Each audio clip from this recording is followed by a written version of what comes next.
Hi, I'm Thuli Magubane, and welcome to The Success Rate, where we talk about people's journey to success. You always hear about people right at the summit, but never about the journey coming up the summit. Today, we are joined by Dr. Babs, as she's fondly known and is her international brand name. Babalwa Maholwana, she is a medical doctor, but has pivoted into the corporate life. So we're going to find out more about her and her journey to success, and of course chat about her new venture, which is being an author. So we'll talk about what actually inspired that. Welcome, Babs. Thank you, Tilly. Success looks good on you. Why, thank you. Thank you for having me. So when you were growing up, who was your favorite cartoon character? Has to be Pink Panther Uh-huh. for Yeah. curious reasons. Yeah. I was very skinny As as a kid. Yeah. And in fact, I used to be sort of bullied, but I'll turn that around. Yeah. Right? In terms of really identifying with the Pink Panther Yes, character yeah. and his flexibility, Yes, etc. and the long legs and Yeah. And Olive as well. In Oh Popeye. yes, I remember So Popeye and all of Olive. those. Yeah. Yeah, that I You could identify see with. yourself I could see in them. myself. So you mentioned that you were bullied as a child, and I guess whether you're big, you're short, you're fat, or skinny like yourself, kids will find something to actually bully you with. How did you deal with that, and how did it help you to become the woman that you've become today? So with weight issues, Yeah. right? Unfortunately, I was even led to believe that there was something wrong. And we know what it's like in our culture when you come home, if you've been Yes. away at school or if you've been away in Joburg, whatever, Yeah. and you go back home. I'm from the Eastern Cape.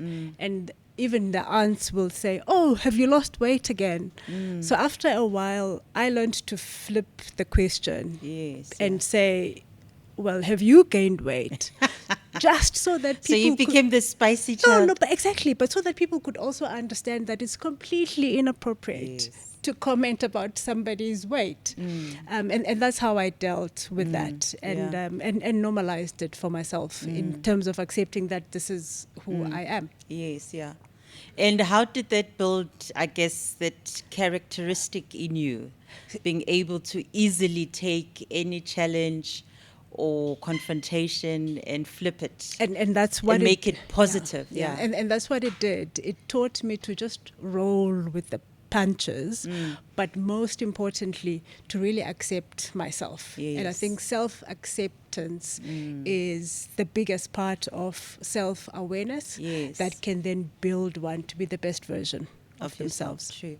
So I know with us black people, there are a couple of careers that are carved out for us. Being a teacher, a nurse, police, and then doctor, possibly lawyer. So were you influenced by that to actually study medicine? So I'm Xhosa, Yeah. and in Xhosa it almost sounds like an alliteration joke because then if you're smart, uzaba ngugqirha or uzaba liqwetha. Yeah. So you can either be a doctor or be a lawyer. So Yes. yes, I was influenced by that. Yeah. But then also I had doctors in the family that I grew around, and that was inevitably where I was Yes. going to end up, which was not necessarily my first option. What was But- your first option? Yeah. I'd always talk about the conversation I had with my parents in matric when I said, "Guys, I think I maybe want to be a mining engineer." Yeah. And they said to me, "Like Mining? whom? Like whom? Name one." And because I couldn't, Yes. I lost that debate. You know, and then we do need more women mining engineers. Right? Yes, yeah. So you were lucky enough that obviously you went to a good school, and I think back in the day, being at Inanda was the thing, and you were one of those girls that made it to Inanda. So how did that experience and that grooming help you to be able to achieve what you wanted to? Inanda is actually a very key influence in my life. So Inanda Seminary is heritage school Yes. in KZN. And it is a girls' school. It's always been a private school, in spite of it being a purely black school. Yes, yeah. And it really focuses on excellence, academic excellence in black girls. And with the motto like shine where you are, they really instill that hunger in one to say, I mean, when I was at Inanda, I believed that I could beat any boy, academically that is, right? Yeah. And there's a pioneering spirit about being in that kind of environment, but also, and most critically, the sisterhood. Because it's a girls' school, the sisterhood fosters something about community, fosters something about service, but also in believing who I am in spite of my gender, in spite of whatever competition there may be internally or externally. So I love that Inanda members, so we call each other members so you wherever call we each other, meet. not the alumni? It's not the alumni, it's members. members. So members all over the world know when another member refers to themselves as a member. Members are, as you've referred to, a creme de la creme at the time. And they have shown over history and time to be pioneers of their communities, to be business pioneers, and very independent in their thinking. Maybe for some of the people who may not know, maybe name drop. Exactly. So I will name drop for exactly that reason. Is that so our former deputy president, Balekambete, is a member. And then you've got business pioneers like Umamutandi or Lane. Those are or member. And in fact, the older they are, then we call them old girls. But those are girls. The old girls that we aspire to become. And we used to have a deputy minister of health. I think her name was Dr. Madlala Rutledge. Oh, yes, I remember her. And so those are members. These are people that we've always looked up to and said, as a member, this is who I can become. I remember she was married to Mr. Routledge when I was in boarding school. Mr. Routledge was one of our teachers. And so they lived there at the school. She was a member. Oh, wow. Okay, interesting. And how often do the members get together? Once every year. So there is a homecoming. It's called At Home. And it's a prize-giving ceremony that celebrates the academic achievement of the cohort that's currently at the school. But members from all over the world will always map when is At Home this year. And sometimes we plan groups according to the cohort that you belong to and then go back and just celebrate. And I've had the honor of being guest speaker about 5 or 6 years ago. And just going back and giving back to share a little bit about my journey, especially in leadership. Okay. And I mean, just from what you're saying, for me, it's coming across how important the foundation is in terms of setting you up for success.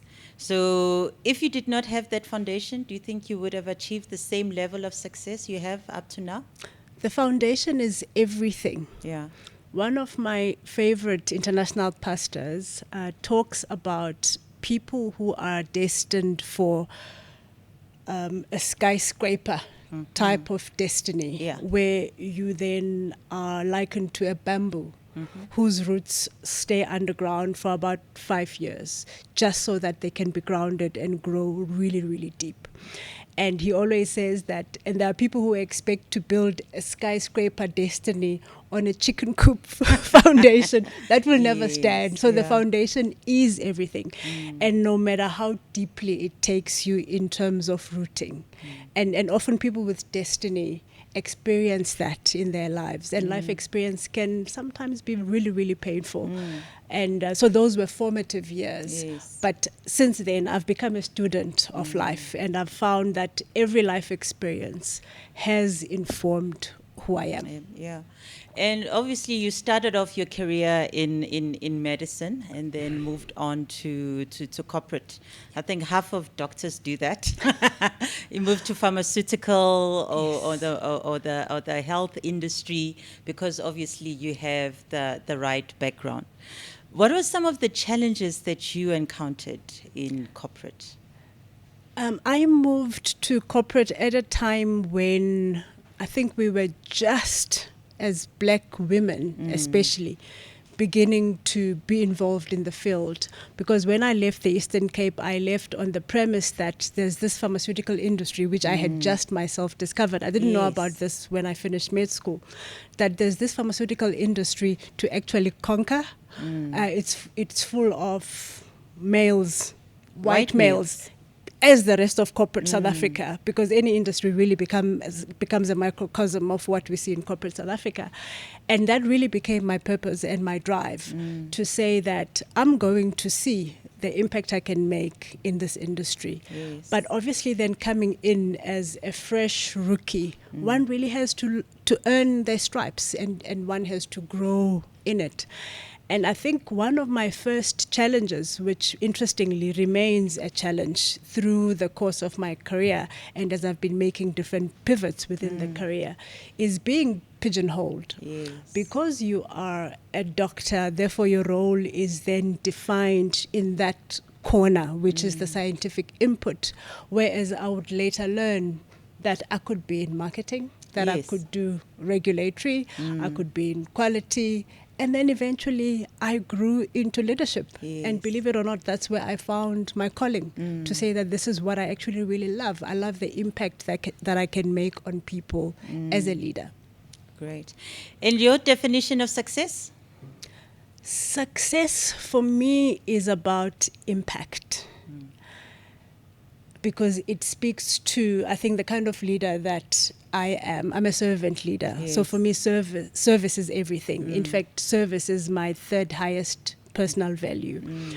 And for me, success is about that impact that you can make even on an individual person, where a person can say, I was impacted personally by having known Babs. Yes. She made me a better person in this way. Yes. And it's not just about work.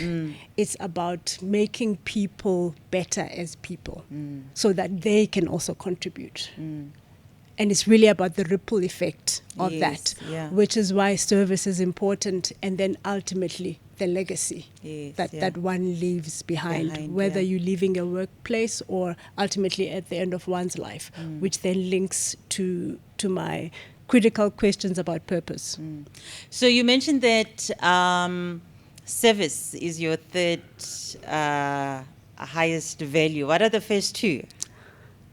So I call this my GFS. What's GFS? It's God, it's family, it's service.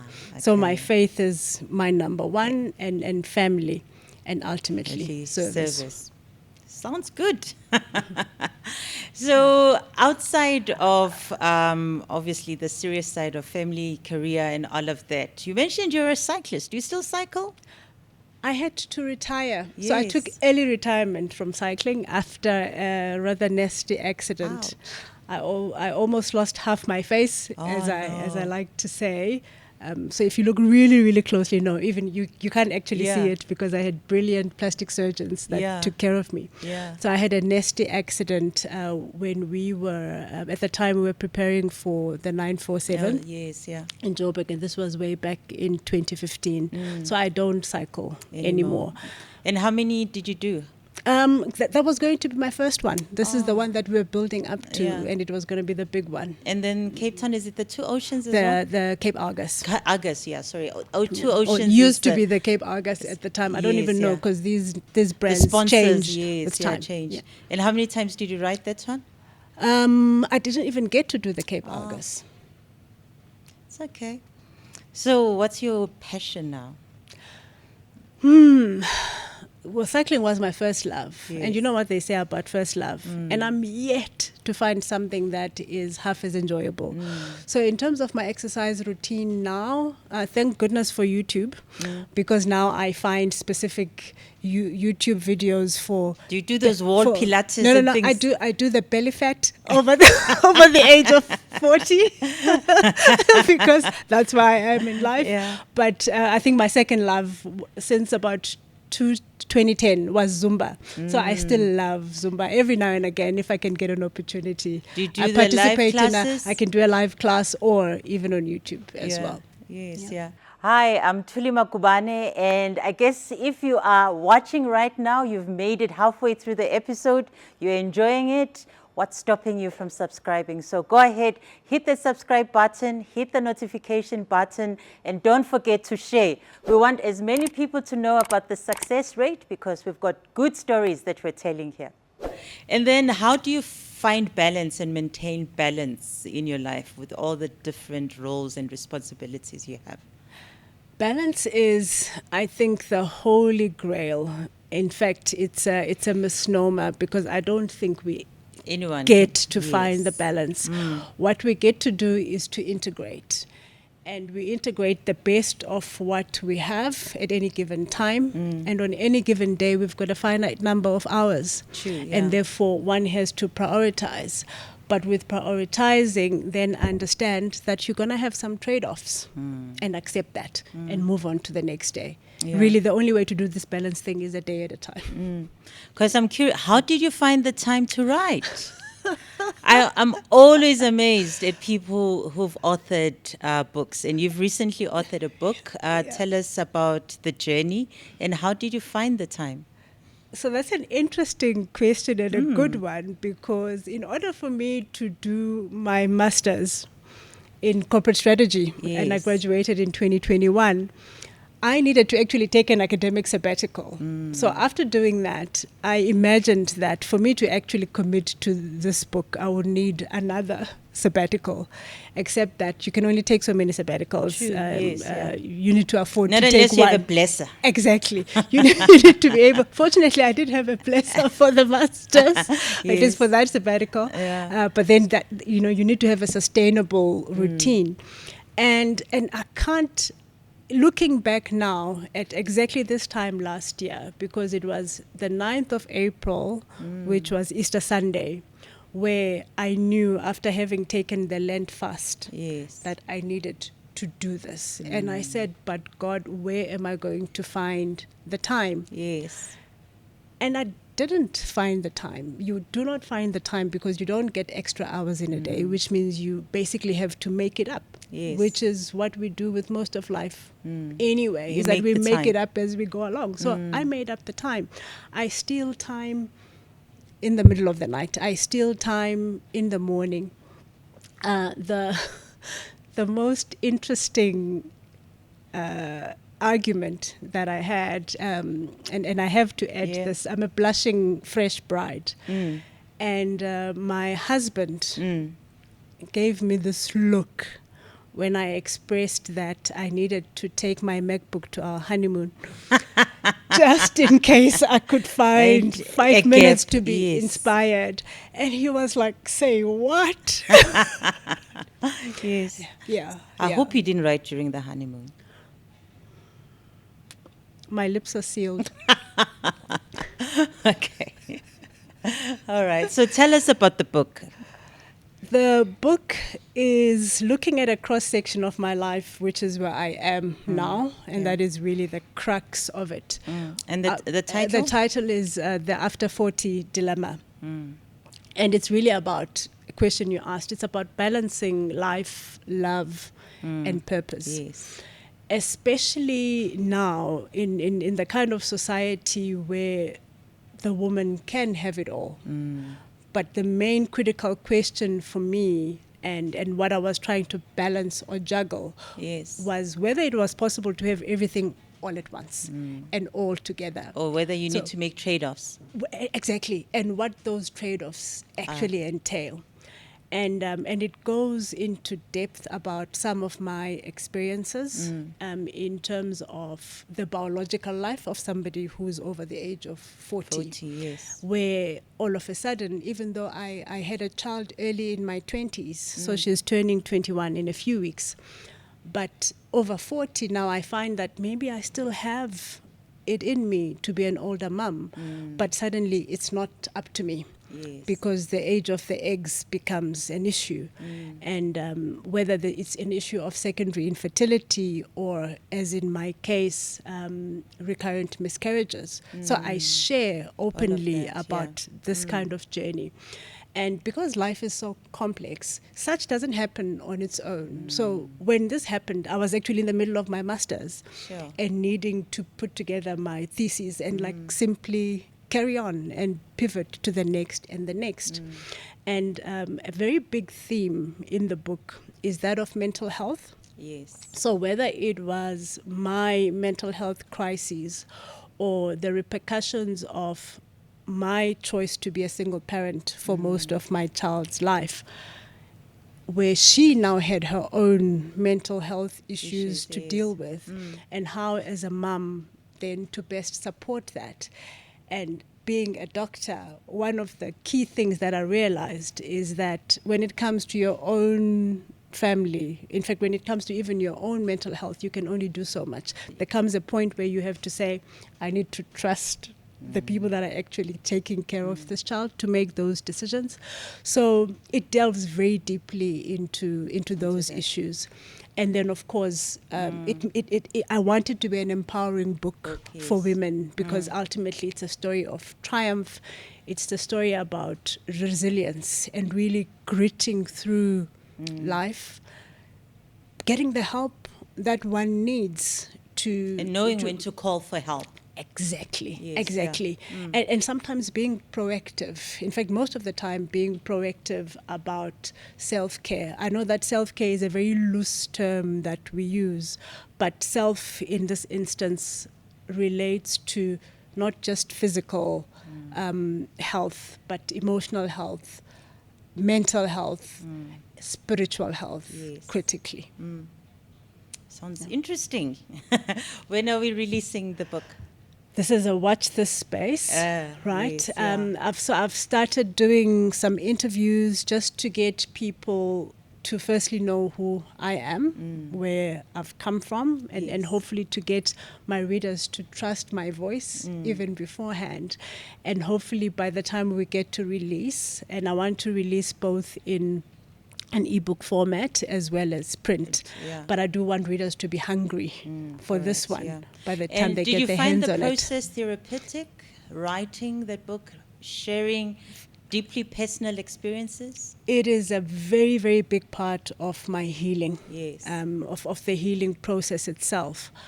But then also it serves, I think, sharing my gift, because gifts can be given to us in terms of our talents, but also my dad once shared with me that life experience is also a gift. And even if it's sometimes painful and hard, that where we recognize the gift is when we get to share it. Therefore, I've been quite open in terms of the vulnerability that I need and the openness that I need to share this gift with the world. Okay, sounds super. So let's get to the Fire 5 questions. Right. This is the exciting part. Well, the whole interview has been exciting. So the Fire 5, please, you don't have to spend too much time thinking about the answer. Okay. So what comes to mind as well. So just give us that. So who's your favorite person to have dinner with? My brother-in-law, interestingly. He's our current ambassador to Cairo.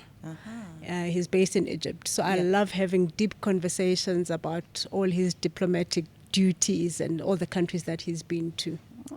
Okay. What was your worst job? This is a tricky one. Because I've mentioned it as a growth area. Because anyway, even if in your worst experience, it's a growth area. It was actually marketing. Really?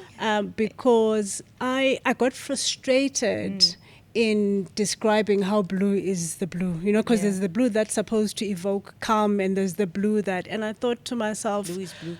Blue is blue, and surely I kind of spent so many years in school to just, so I found that very frustrating, but I grew from it.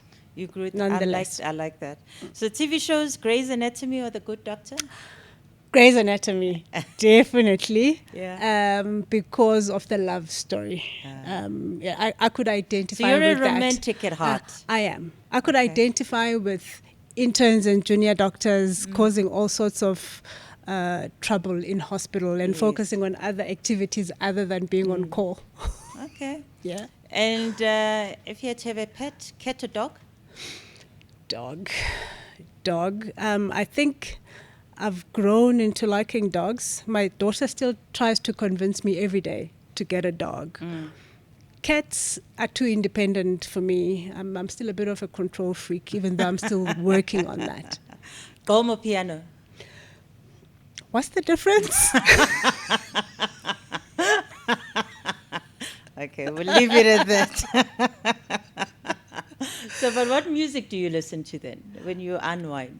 When I unwind, I like different types of jazz. I think of a Nina Simone and swing and all the different permutations of that. Yes. So I like listening to jazz and how this stuff has been covered over and over the years. But what grounds me really is the worship music because of my core value is that when I need to be centered, when I need to be grounded, and it's part of my devotion. And, do you have part of my a favorite song, whether it's jazz or gospel, worship? It's the one that touches you. It's seasonal. Uh-huh. It's okay, seasonal. Your current favorite song? My current favorite is, I'd have to say, because it was actually released two days ago. Okay, so I guess we don't know it. or a day ago. In fact, it was released yesterday by Elevation Worship. It's called All of a Sudden. And this is my favorite because of the season that I'm in. I've been waiting for close to a year for this song to release. So I've been bootlegging it wherever I could find it. But it reminds me of the season that I'm in, especially when the season was changing. And the name of the song? All of a Sudden. All of a Sudden. Okay. I must look out for All of a Sudden. And that's how life changes, hey? Exactly. That's how changes come about. You don't see it coming and then all of a sudden. And then all of a sudden, there you are. And for you, what has been the biggest change that changed the trajectory of your life? I think it is a theme. Discovering my growth mindset, or discovering that what I had was actually what is called a growth mindset. Yes. Where I'm not fixed in that because I'm a doctor, I'm already smart, I've already done what I need to do. But to be able to say, I can do more. And I don't have to stick to one title. If I want to venture into, like I'm doing now, nurture my creative self, nurture my writing and share it with the world, then I'm growing into that. Yes. And even though I've got a natural talent for it, still putting the investment that I need to put into that. And so it's the growth mindset for me. Okay. Now that you've added author to, another feather in your cap, what's next for Dr. Babs? I really want to spend time with that. I'm an author, but also a speaker. I'm a career mentor. Yes. I am a performance coach. So I want to spend a lot of time investing into not only my personal leadership, but also into people's personal leadership.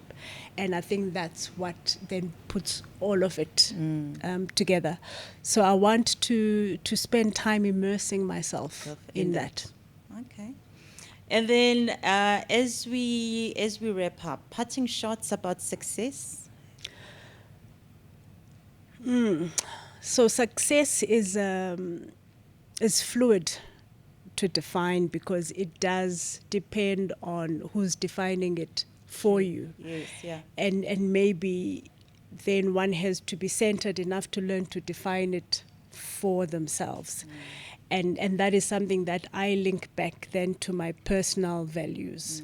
So success for me is linked back to purpose, where at the end of my life, whenever that is, I want to be able to look back and say, with all that you've been given, what have you done? Yeah. And have you done enough to impact your generation? And have you done enough to leave a legacy for the generations that come after me? Okay. And your personal motto, do you have a personal motto? Or something that you live by? I'm too seasonal. Right? So I embrace Yes. seasons, Yeah. and therefore I don't get stuck. But I do have a personal scripture verse, and that is Romans 8:28, which says in one version that in all things God works for the good of those who love Him and who called according to His purpose. Because I've discovered that whatever you go through in life, There's a reason. there's a reason for it, and somehow He brings it all together. And purpose. And, obviously, as we grow and mature, we change our perspective about life. And I think I've gotten to a point where I realized that in life it's important to stick to your lane. When did you have that realization? When you don't aspire to do other things and be somebody else, and you're like, hey, this is me.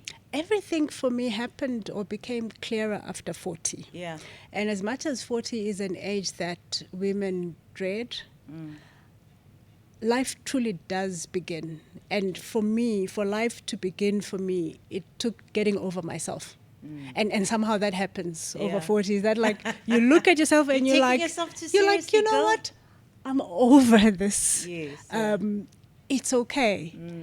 And it is about self-acceptance. It's about saying, well, this is who I am and this is who I am an expert in. Yes. And therefore, I'm not going to try. My biggest competition is myself. My biggest competition is the best version of who I'm meant to be.